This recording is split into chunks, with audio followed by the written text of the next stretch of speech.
Vous l'avez vu, il est l'heure du bilan du mois de mars. Et c'était un mois de merde. De marde.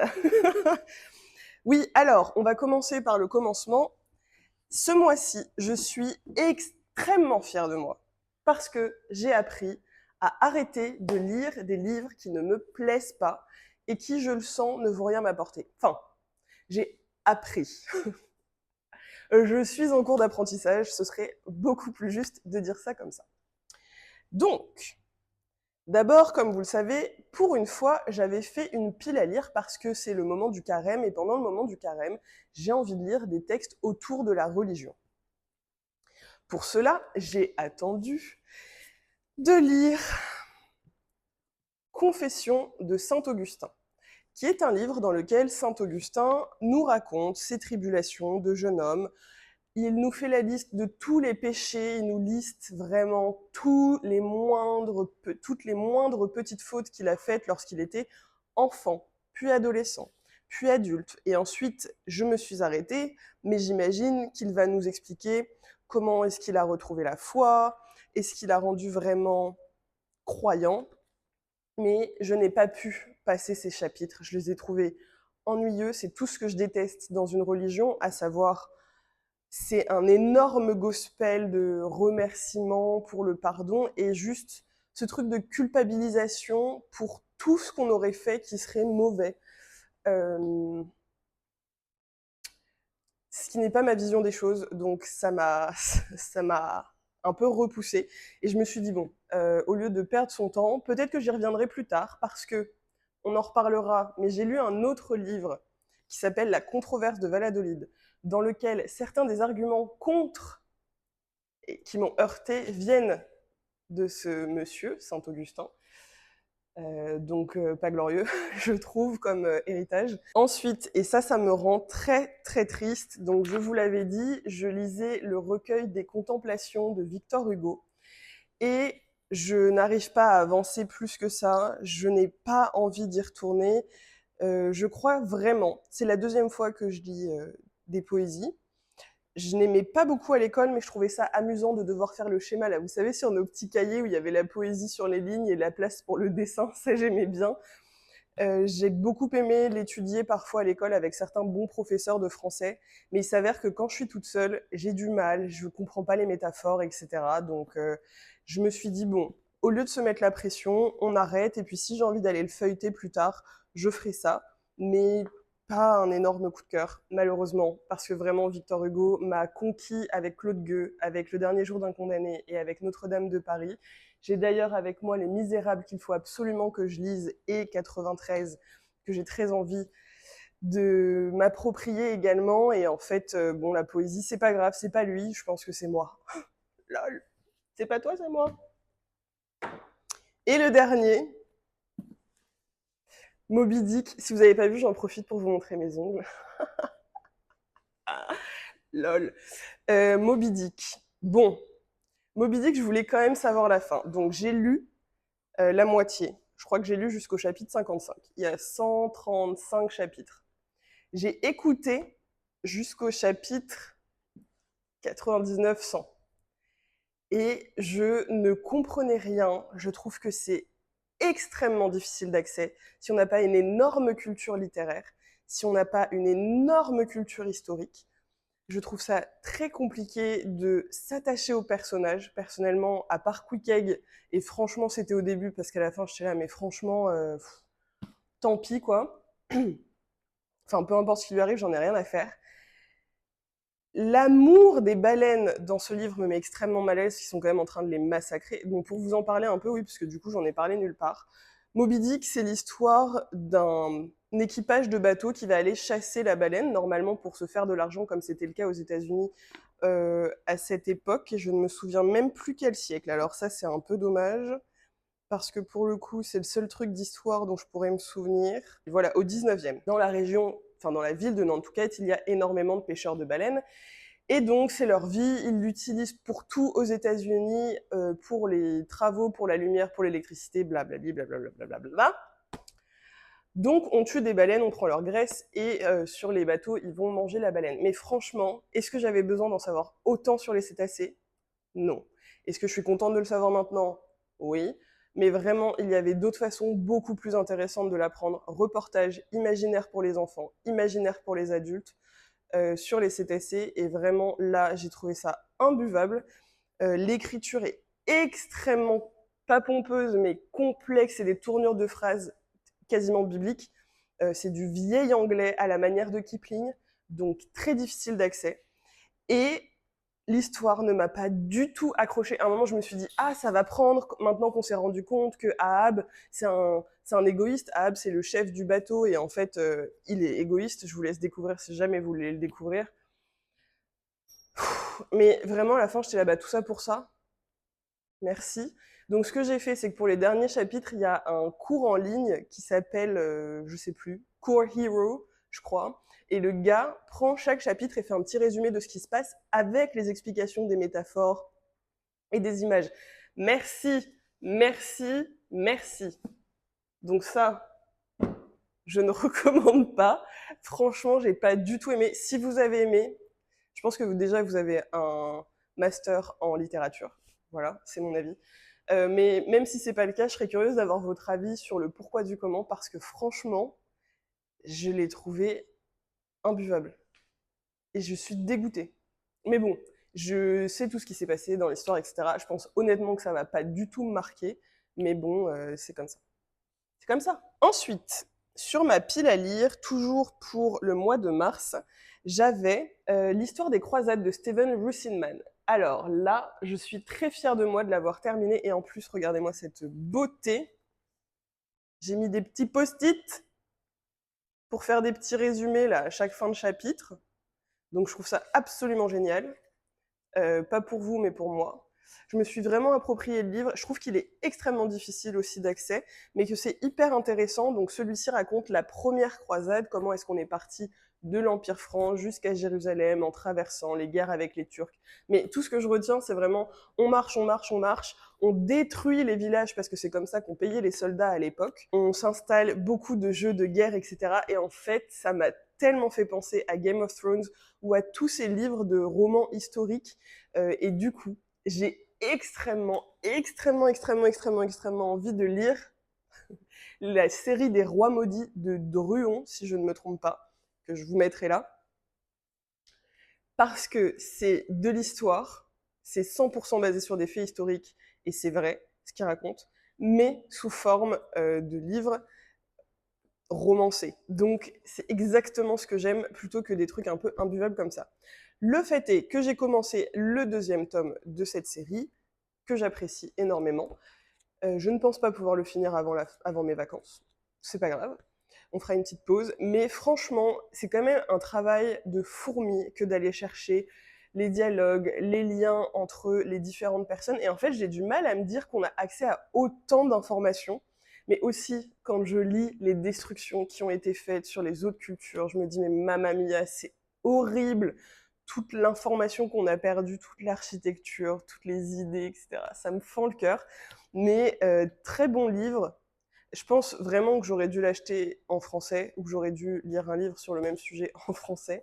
Mais bizarrement, l'histoire des croisades, plus ce que je vais lire après, tombent parfaitement ensemble. C'est-à-dire que là, ça se passe au XIe siècle, le deuxième au XIIe, et j'imagine XIIe, XIIIe, et le troisième va être au XIII, XIV. Et en fait, je suis beaucoup là-dedans en ce moment parce que, donc celui-là, je ne l'ai pas fini, mais j'ai commencé L'Anneau du pêcheur de Jean Raspail, qui se passe entre le XXe siècle et le XVIe siècle.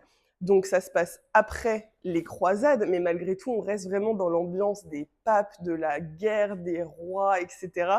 Et je trouve ça fantastique de tout lier en même temps et d'avoir cette chance en ce moment de lire des livres qui tournent autour d'un même sujet et sur la même époque, que je trouve absolument fascinante, à savoir le Moyen-Âge. Il s'est passé énormément de choses. Je ne me souviens d'aucun de mes cours d'histoire là-dessus, mais c'est un plaisir de m'y replonger. Donc si vous avez des recommandations de lecture autour de ces sujets, enfin en tout cas autour du Moyen-Âge, d'une période du Moyen-Âge que vous appréciez, je serais curieuse de savoir d'abord laquelle et pourquoi vous l'appréciez, et ensuite que vous me recommandiez peut-être des ouvrages, que ce soit des ouvrages de non-fiction, de fiction ou d'histoire. Juste après, on a la Divine Comédie de Dante, qui a été écrite pendant le carême de 1300. Voilà. Donc tout début du XIVe siècle. Et là, je me suis dit, bah, c'est exactement ce qu'il fallait. Enfin, c'est pour ça que j'aime bien lire des livres autour de la religion pendant la période du carême, parce que souvent, il y a des petites anecdotes de dates, etc., moi, qui me font rire. Voilà. Mais quel humour, mademoiselle Caroline. Bref, la Divine Comédie, comme Moby Dick, est extrêmement difficile d'accès. Comme l'Iliade et l'Odyssée, c'est un chant. Et vraiment, je pense que j'arrête avec les chants. Voilà. J'avais prévu l'année prochaine de lire les Métamorphoses d'Ovide, c'est encore un chant et je crois que je n'en peux plus. Celui-ci, honnêtement, est beaucoup plus digeste. J'ai compris ce qui se passait. En gros, je trouve qu'il faut quand même beaucoup, beaucoup de concentration pour réussir à faire les liens, à comprendre de qui il parle. C'est une histoire très centrée sur l'Italie et Florence. Donc, si vous n'êtes pas spécialisé sur cette période du XIVe siècle à Florence, en Italie, tous les noms des personnages seront, comme pour moi, extrêmement compliqués à appréhender puisqu'on ne peut pas faire de lien. Cela dit, bon, normalement, les gens ne lisent que l'enfer, et je comprends pourquoi, c'est horrible, c'est dégoûtant. On a un imaginaire qui se développe dans la tête, ces fameux, ces lacs de sang, ces flammes, etc. C'est presque à lire pendant le mois d'octobre, pour ceux qui lisent pendant le mois d'octobre des histoires un peu horribles, ça fait peur. Bon, quand on n'y croit pas, ça fait pas peur, mais ça dégoûte, ça repousse et ça répulse un peu. Donc j'ai trouvé ça très bien fait là-dessus. Le purgatoire, j'étais vraiment dans un moment de flottement. Ce qui m'a pas mal aidé, c'est que j'ai écouté Planète Théo le lire en même temps que moi je le lisais, et du coup, il était tellement investi, il était tellement content, surtout sur la fin, j'ai pas lu le début avec lui, que ça m'a fait l'apprécier. Et Paradis, alors là, je pense que je suis totalement passée à côté. Je trouvais ça totalement loufoque. On avait l'impression que le mec était sous acide, complètement aveuglé, qu'il ne voit rien. Bon, comme d'hab, de toute façon, c'est un peu le propre de toutes les religions. J'ai l'impression qu'on ne peut jamais voir Dieu. Donc, à chaque fois, on est aveuglé d'une lumière blanche, blablabla. Mais en fait, bon, là, je dis ça blablabla, mais en fait, très probablement, c'est lui qui a créé cet imaginaire. Ou en tout cas, il en est un des initiateurs. Donc, blablabla, ça me touche plus aujourd'hui, mais parce que c'est tellement ancré dans mon imagination et dans mes connaissances, dans ma culture, que voilà. Mais oui, Paradis, j'ai trouvé que bah, on a plus envie d'être au paradis qu'en enfer, hein, clairement. Mais franchement, à lire, c'était pas hyper fun.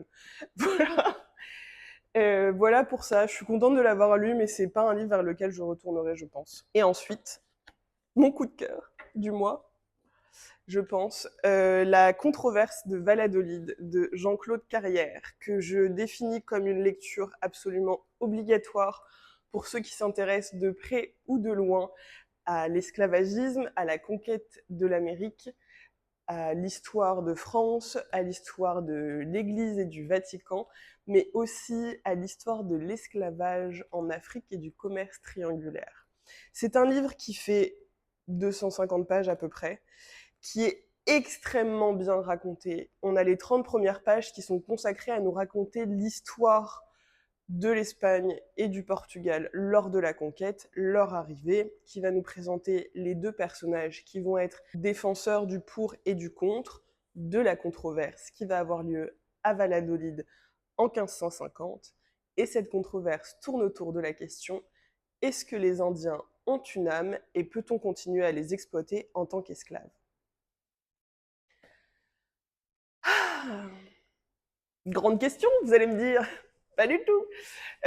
Bon, aujourd'hui, j'ai envie de vous dire, la question elle est vite répondue, hein, comme dirait le même.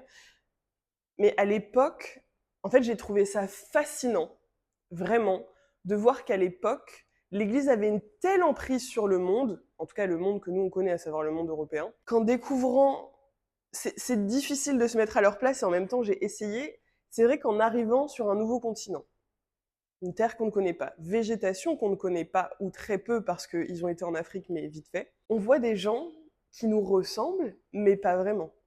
Et à l'époque, ils avaient vraiment cette idée développée par Aristote, donc ça m'a énormément donné envie de lire Aristote, pas pour les bonnes raisons, mais juste par curiosité. Aristote, hein, je crois que, j'espère que je dis pas de bêtises. Je veux pas cracher sur quelqu'un qui a rien dit.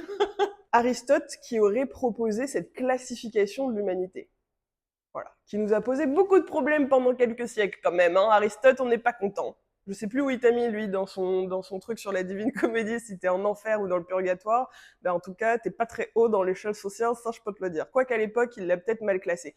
Oh oui, et c'est ça que je voulais dire. Pardon, je suis désolée, je saute du coq à l'âne, mais parce qu'en fait, les livres se répondent souvent, et c'est ce qui est marrant. J'ai trouvé très intéressant de voir ce que lui mettait dans l'enfer, le purgatoire et le paradis, et ça m'a presque donné envie, mais en fait, à chaque fois, je dis que je veux écrire, mais je le fais pas. Mais en fait, je me suis posé la question de ce qui se retrouverait aujourd'hui en enfer, et ce qui se retrouverait dans le purgatoire, et ce qui se retrouverait dans le paradis.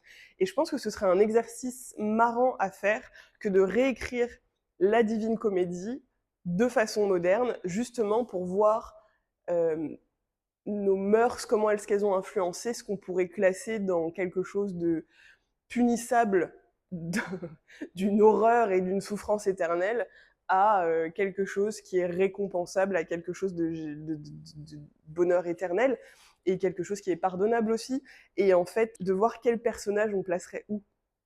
Parce que pendant toute la Divine Comédie, en fait, il place des personnages dans ces différents endroits, et c'est assez intéressant.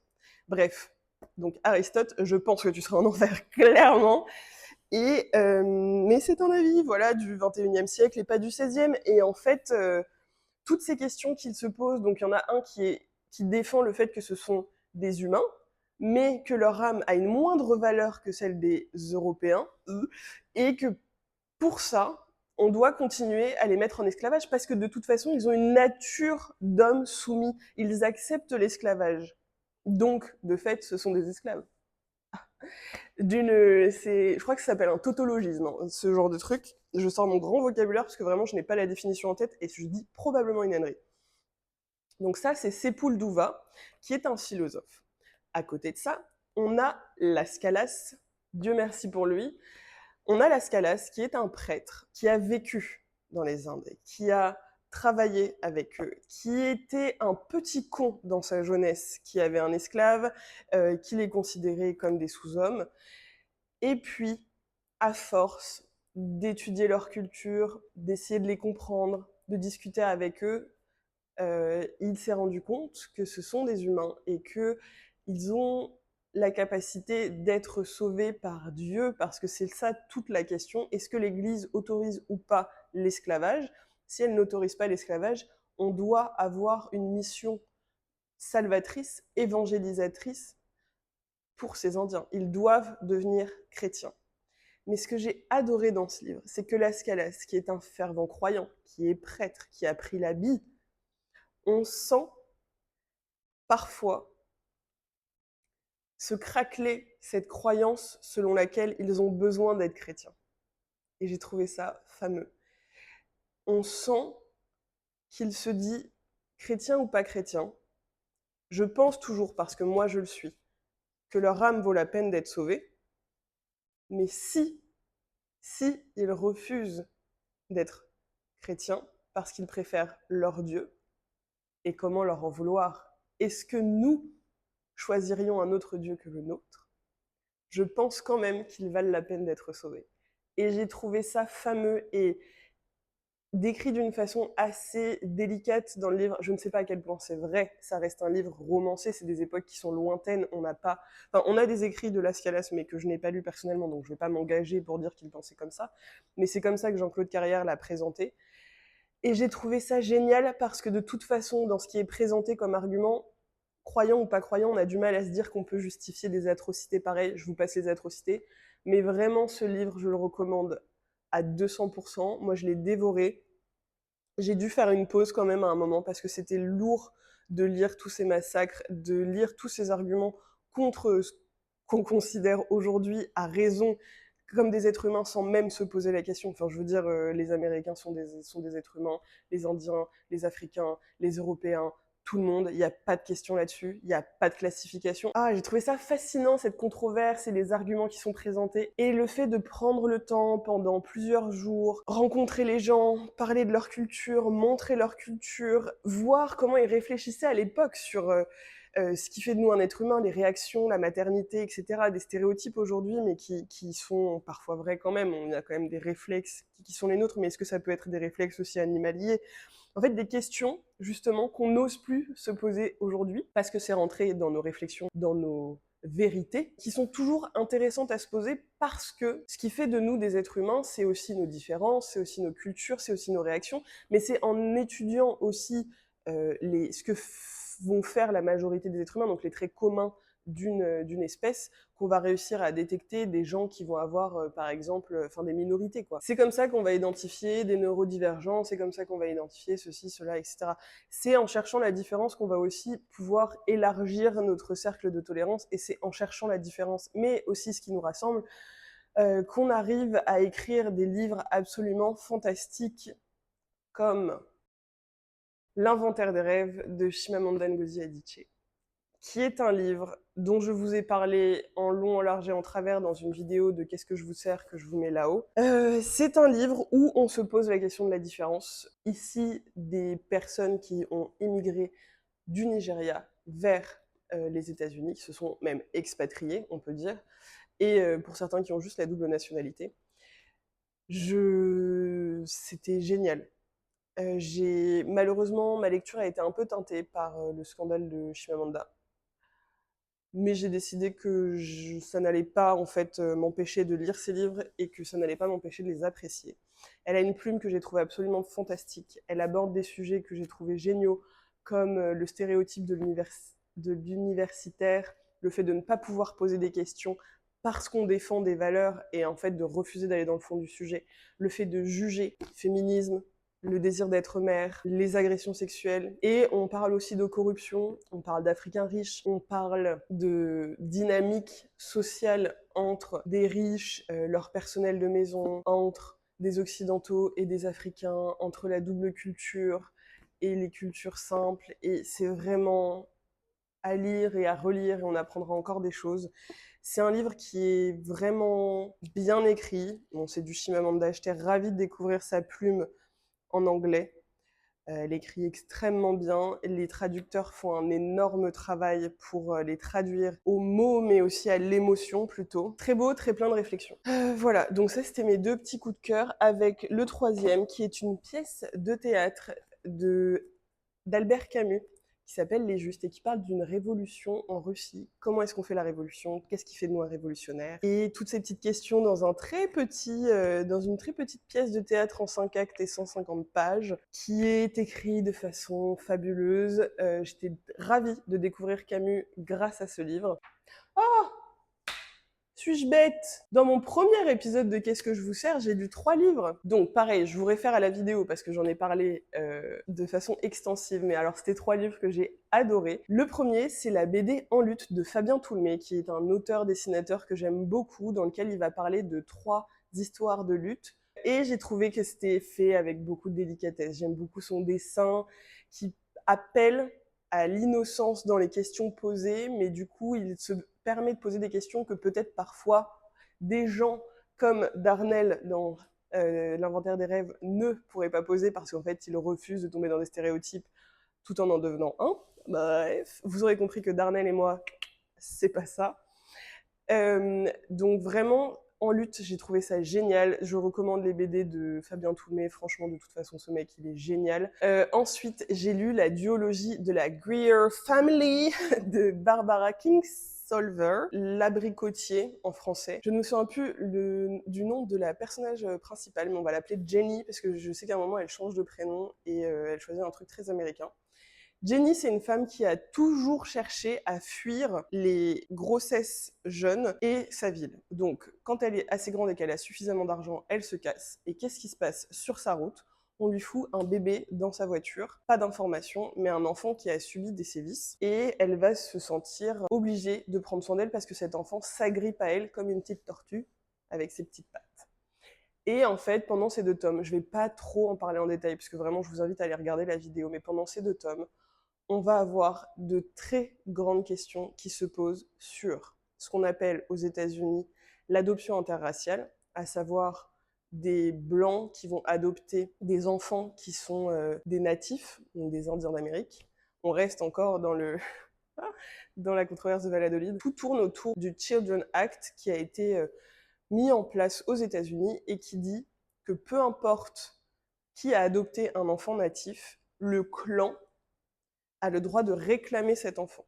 Pas les parents, pas les grands-parents, pas les frères et sœurs, le clan, parce qu'on estime que le clan a plus à apporter à cet enfant pour éviter qu'il perde sa culture, tombe dans la drogue, la délinquance, qu'il ne se retrouve pas, etc., etc. Donc c'est un sujet qui est quand même hyper complexe, je trouve, parce que en fait, il vaut mieux être aimé que pas du tout. Et à la fois, c'est vrai qu'il y a des questions d'identité, c'est vrai qu'il y a des questions de culture, de langue, d'importance de faire continuer cette culture qui est en train de disparaître malheureusement. Et elle nous conduit dans cette Amérique rurale et pauvre où Jenny et Turtle vont vraiment vivre différentes aventures. Ça va être très beaucoup de montagnes russes entre les deux tomes, mais moi je n'ai pas pu arrêter de le lire. J'ai trouvé que c'était vraiment agrippant, comme Turtle, et j'avais besoin de lire les deux livres pour savoir vraiment ce qui allait se passer. À la fin, la solution qu'ils allaient trouver ou pas, le désastre que ça allait être ou pas, et je n'ai pas été déçue, et j'étais ravie parce que j'ai un énorme livre de Barbara Kingsolver à lire qui s'appelle The Poisonwood Bible, qui est dans ma bibliothèque. Je regrette de l'avoir acheté en anglais, parce qu'il fait plus de 600 pages. L'Abricotier et Des ports au paradis, j'ai trouvé que c'était vraiment deux livres qui sont géniaux si vous aimez bien les romans un peu américains. J'aimerais faire une petite conclusion, j'aime bien en profiter pour faire un petit bilan du mois. Je suis très fière de moi pour avoir appris à arrêter de lire des livres qui ne me plaisent pas. Je suis aussi heureuse d'avoir pris le temps de réfléchir sur ce que j'avais envie de vous partager sur le livre de Chimamanda Ngozi Adichie. C'est pour ça que je vous renvoie à ma vidéo parce que je trouve que c'est un sujet complexe que de repousser des artistes et de décider d'arrêter d'en parler ou de faire leur promotion parce qu'il y a quelque chose en nous qui peut être touché par un artiste et on va devoir sacrifier ça pour des idées, ce qui est important et ça peut m'arriver de le faire. Après, il faut voir dans quelles conditions, est-ce qu'on a vraiment fait nos recherches, et pour moi, ça n'était pas le cas. Donc, je me suis juste laissée porter par la mouvance que j'ai vue sur les réseaux sociaux, et c'est un peu un aveu de faiblesse que je vous fais là, mais que je trouve important parce qu'en fait, je pense que ça arrive assez régulièrement de la part de tout le monde, et c'est important de les reconnaître pour ne pas le refaire. Presque envie de faire une rétrospective, parce que là, pour moi, c'est la fin du trimestre, et donc je prends des petites leçons au fur et à mesure de des commentaires que vous laissez à chaque fois. Vraiment, merci quand vous me rassurez, parce que vous dites que vous avez plein de livres dans votre bibliothèque et que vous les avez pas tous lus et que probablement vous ne les lirez pas tous. Quand vous me dites que vous avez arrêté de lire un livre parce que la vie est trop courte. Vraiment pour ça, merci, merci, merci, merci. Mars n'était pas un très bon mois, mais je pense que pour avril, ce que je vais faire, c'est que je vais juste me laisser porter. En plus, je suis en vacances et c'est mon mois d'anniversaire, donc c'est parfait.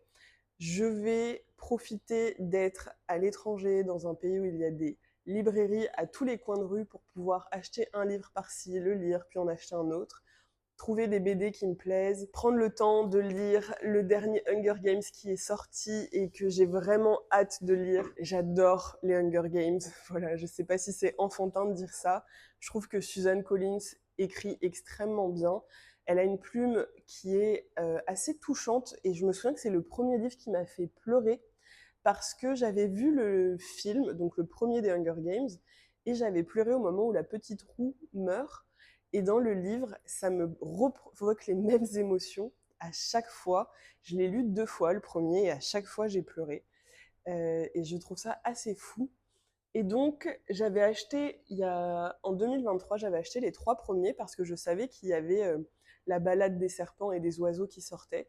Donc, je les ai lus. Je n'avais jamais regardé la fin des films. Donc, en fait, j'étais complètement à l'aveugle. J'avais adoré vraiment relire ça. J'avais adoré découvrir le 4e opus, qui est en fait un prequel, qui est l'histoire de Snow. Et pour ceux qui ne le connaissent pas, les Hunger Games, en fait, sont les jeux de la fin. Donc, on a 12 districts, et dans tous ces districts, une fois par an, on récupère 2 tribus qui sont un jeune garçon et une jeune fille qui ont moins de 16 ans, qui vont aller se battre les uns contre les autres et dans une arène qui change tous les ans.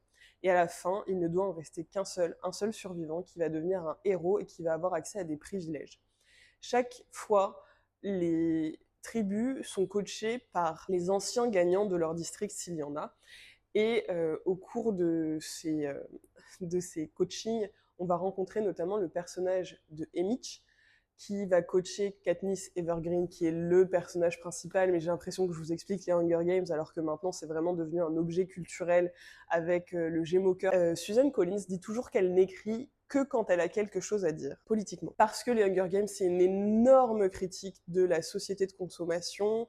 Il y a quelques faits historiques qui sont repris aussi, mais on a vraiment les districts qui s'arrachent au travail, qui sont très sectorisés. En fait, c'est presque de la colonisation. On a le district qui s'occupe du charbon, celui qui s'occupe des métaux, celui qui s'occupe des tissus, de la nourriture, les agriculteurs, etc. C'est clairement de la colonisation et je suis en train de m'en rendre compte, c'est incroyable.